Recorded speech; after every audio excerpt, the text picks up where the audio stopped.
Hi guys, Sabrina from Campbell's Freedom Farm, and the next veggie we're going to plant is the eggplant. Now, why is it called the eggplant?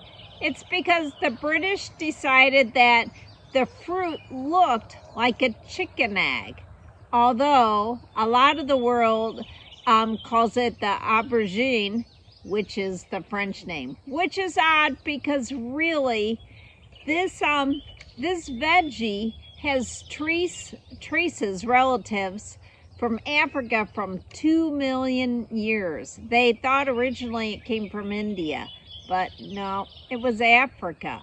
But interesting enough, this is the plant that the British prized for the foliage, and they would actually show it because it's so beautiful. It's got that purplish look to it. It's really, this is a baby, but this will have that silver purple.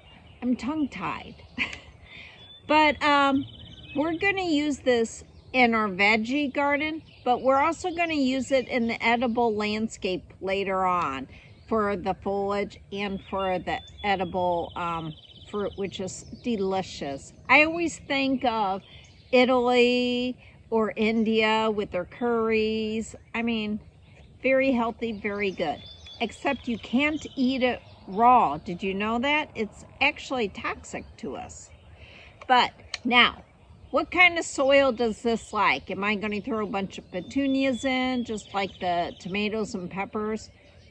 Well, the petunias would be great for the aphids, but remember, tomatoes and peppers are tropical. They like that humidity. But the eggplant likes it more on the dry side. So we're going to put it in some soil. All of those veggies need something for calcium, and we're going to go into that. And the eggplant doesn't want to be covered with the petunia. So let me show you what I'm talking about. When we plant the eggplant, we want to leave a little space, although the support that they give each other is great. So don't you love that purple stem in there? So what I'm going to do is I'm going to just kind of put them about 1.5 feet, 2 foot, and I put them straight to the top here on that crown. And I have an extra flower that I don't want to take out here. Okay.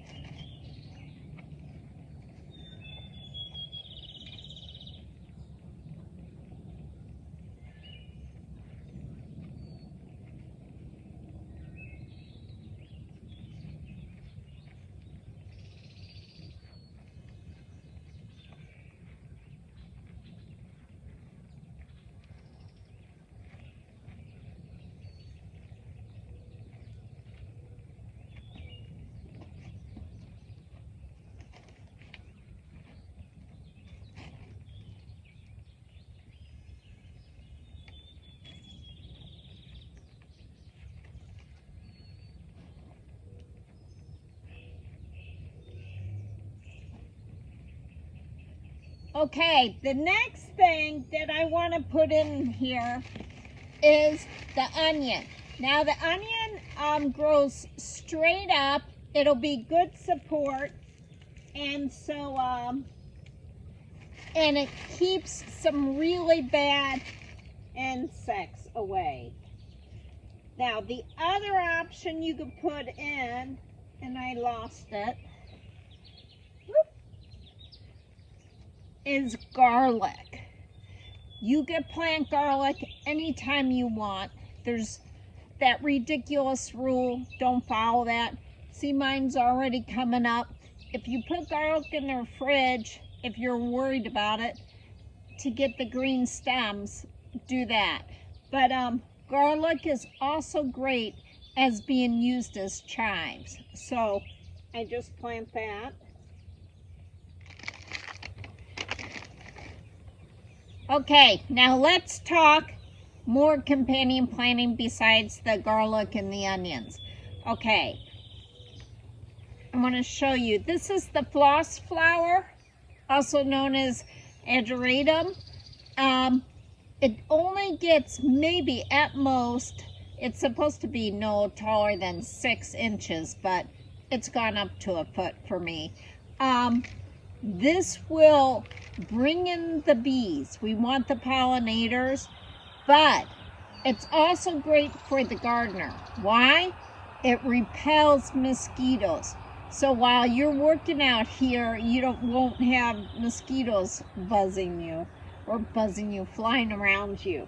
So since the eggplant doesn't like this all covered, I'll put pine needles down.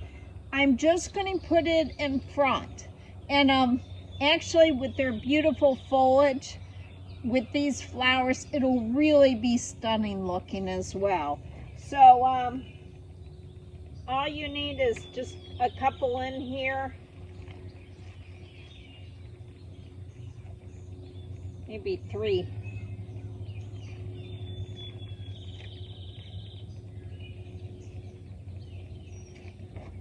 And that's it. Now the rest are going to go into my landscape.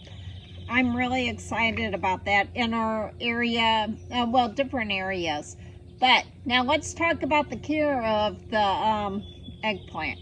Now, just like the tomato and the pepper, we have to worry about the blossom end rot.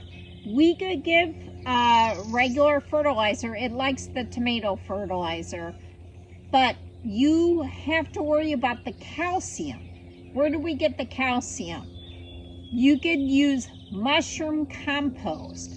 And we're going to add that later on. Right now, I'm not worried about it. We're really fertile soil. It's all compost mixed in. But later on, when they're starting to produce, we're going to top this with mushroom compost. And the calcium will leach down every time it gets watered. But this is Sabrina from Campbell's Freedom Farm. Maybe it's time to plant the tomatillas next.